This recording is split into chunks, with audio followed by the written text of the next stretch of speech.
As Confissões do Pastor Matias, conto de Iba Mendes. Tinha Matias 25 anos quando se converteu à religião evangélica, tornando-se logo um fervoroso pentecostal e um rígido defensor do que chamava de sã doutrina. Não usava bermuda nem outras roupas que tomava por mundanas. Desfez-se da televisão e quebrou todos os seus velhos LPs de rock, incluindo sua tão cobiçada coleção de Pink Floyd. É o diabo encaixotado, dizia referindo-se ao aparelho de TV. Parou de fumar e não frequentava mais os botecos.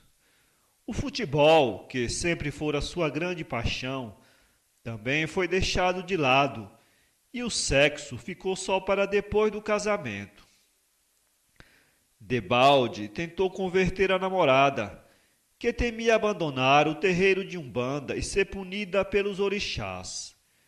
Em consequência disso, rompeu ele o namoro, alegando que não podia haver comunhão entre a luz e as trevas. Ia procurar uma mulher santa e submissa à palavra de Deus. O Senhor vai preparar outra, tentava legitimar assim sua atitude aos parentes, que não se conformavam com tão brusca e extremada conduta. 2 anos depois de convertido, foi consagrado ao posto de diácono. A essa altura já tinha encontrado sua Rebeca, termo que, no jargão evangélico, identificava a mulher preparada por Deus. Seu nome era Sabrina. Sabrina era virgem e ossava pelos seus 30 anos de idade. Foi Matias seu primeiro namorado. Conheceram-se num culto de vigília. Oraram, olharam-se e amaram-se. Casaram 1 ano depois, com a bênção de Deus e do pastor Jaime. Já no início do consórcio, Matias mostrou-se obstinado e exigente para com a mulher, proibindo-lhe o uso de qualquer roupa ou objetos considerados por ele como vaidosos ou mundanos, incluindo aí calças, brincos, pulseiras, colares, anéis e outras bijuterias.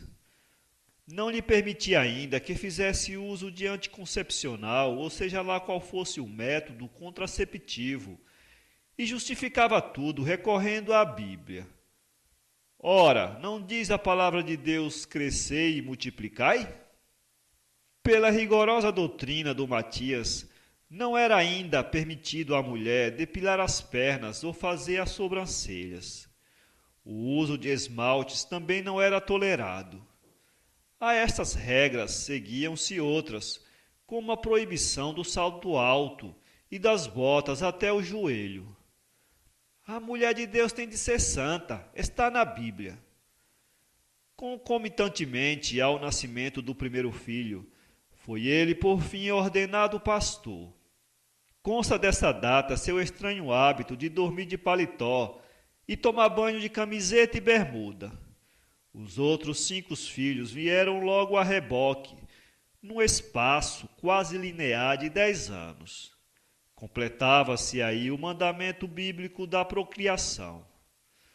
Aos 50 anos, Matias decidiu fundar sua própria denominação, construindo um pequeno salão num terreno cedido pelo sogro, o qual fora erguido em mutirão pelos próprios membros, cujo número, à época, chegava a 40 pessoas, entre homens e mulheres. Foi num culto de domingo que Matias apresentou os primeiros sintomas de uma grave enfermidade que rapidamente o levaria à morte. Sentiu um calafrio na espinha, que veio acompanhado de uma dor intensa e um desmaio alucinante. O médico deu-lhe o diagnóstico e o tempo que lhe restava de vida. Dou-lhe no máximo 1 mês de vida. Aproveite-a da melhor forma. A medicina não poderá curá-lo.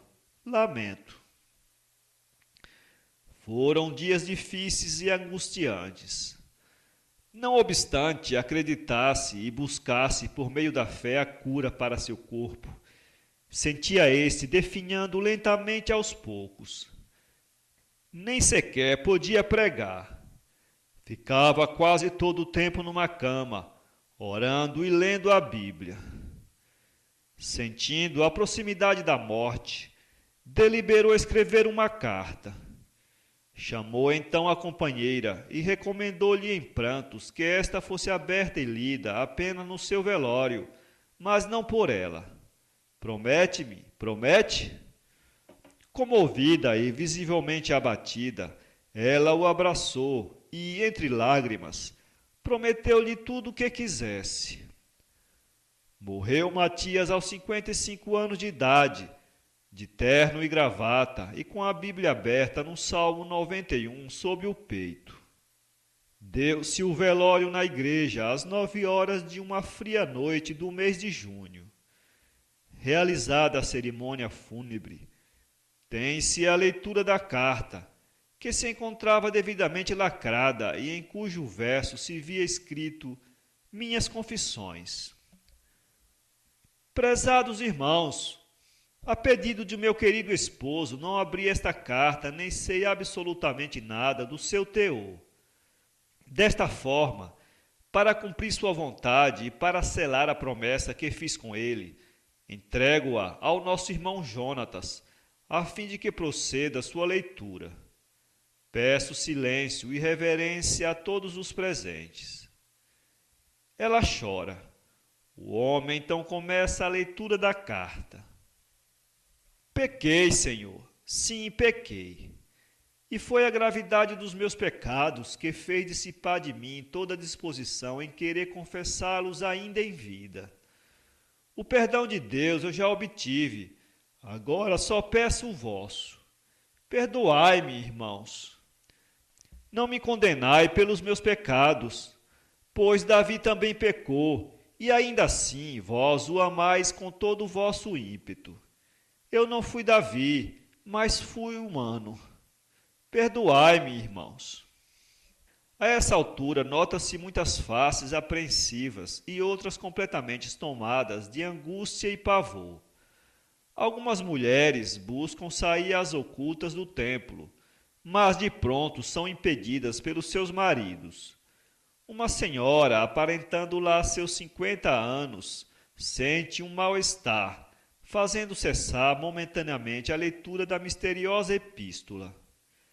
Os ânimos são acalmados e dá-se prosseguimento à leitura da carta.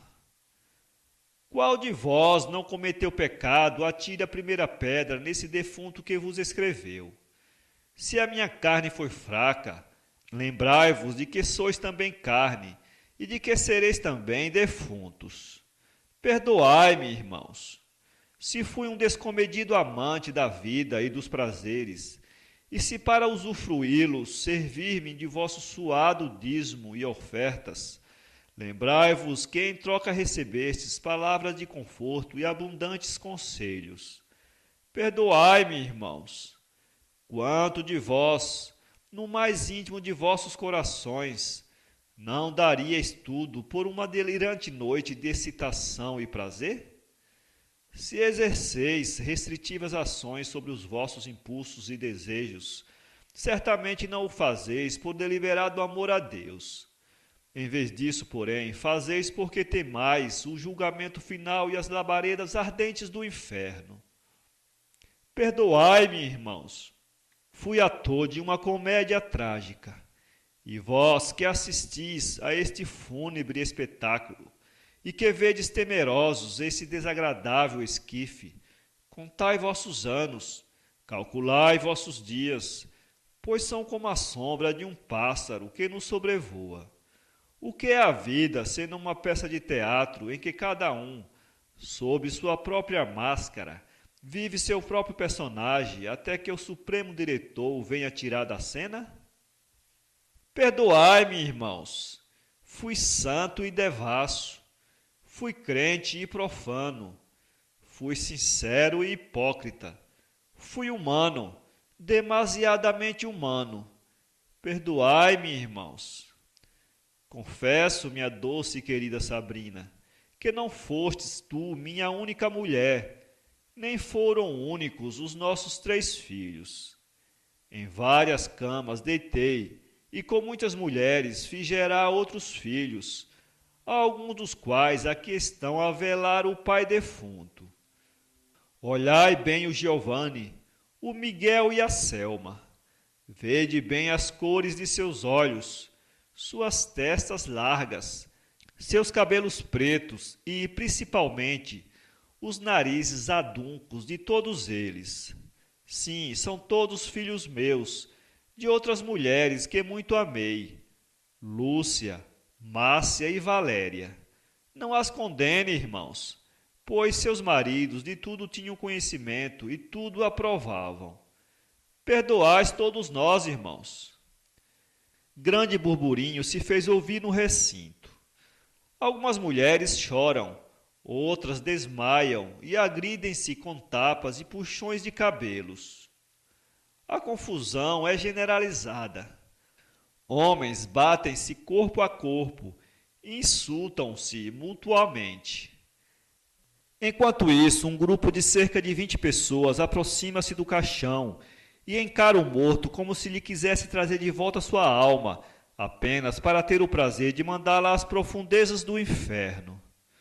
Em meio ao imenso alvoroço, chegam 2 agentes funerários devidamente acompanhados de uma viatura policial.